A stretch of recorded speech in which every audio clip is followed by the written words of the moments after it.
أعوذ بالله من الشيطان الرجيم بسم الله الرحمن الرحيم ولا تنكحوا ما نكح آباؤكم من النساء إلا ما قد سلف إنه كان فاحشة ومقتا وساء سبيلا۔ اور ان عورتوں سے نکاح نہ کرو جن سے تمہارے باپ دادا نکاح کر چکے ہوں، مگر جو اس حکم سے پہلے گزر چکا وہ معاف ہے، بے شک یہ بڑی بے حیائی اور غضب کا باعث ہے اور بہت بری روش ہے۔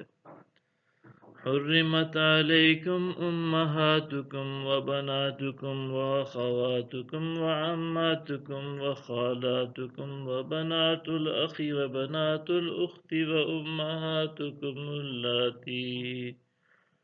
وأمهاتكم اللاتي أرضعنكم وأخواتكم من الرضاعة وأمهات نسائكم وربائبكم اللاتي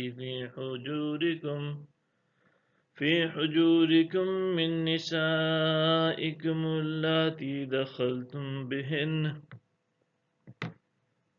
تم پر تمہاری مائیں اور تمہاری بیٹیاں اور تمہاری بہنیں اور تمہاری پھوپھیاں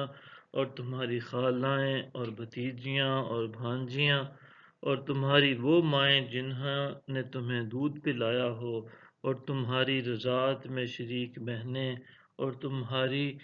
بیویوں کی مائیں سب حرام کر دی گئی ہیں، اور اسی طرح تمہاری گود سے پرورش پانے والی وہ لڑکیاں جو تمہاری ان عورتوں کے بطن سے ہیں جن سے تم صحبت کر چکے ہو، وہ بھی حرام ہیں۔ فَإِن لَّمْ تَكُونُوا دَخَلْتُم بِهِنَّ فَلَا جُنَاحَ عَلَيْكُمْ وَحَلَائِلُ أَبْنَائِكُمُ الَّذِينَ مِنْ أَصْلَابِكُمْ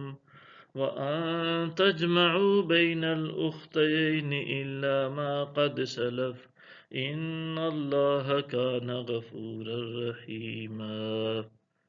پھر اگر تم نے ان سے صحبت نہ کی ہو تو تم پر ان کی لڑکیوں سے نکاح کرنے میں کوئی حرج نہیں، اور تمہارے ان بیٹوں کی بیویاں بھی تم پر حرام ہیں جو تمہاری پشت سے ہیں، اور یہ بھی حرام ہے کہ تم دو بہنوں کو ایک ساتھ نکاح میں جمع کرو سوائے اس کے کہ جو دور جہالت میں گزر چکا،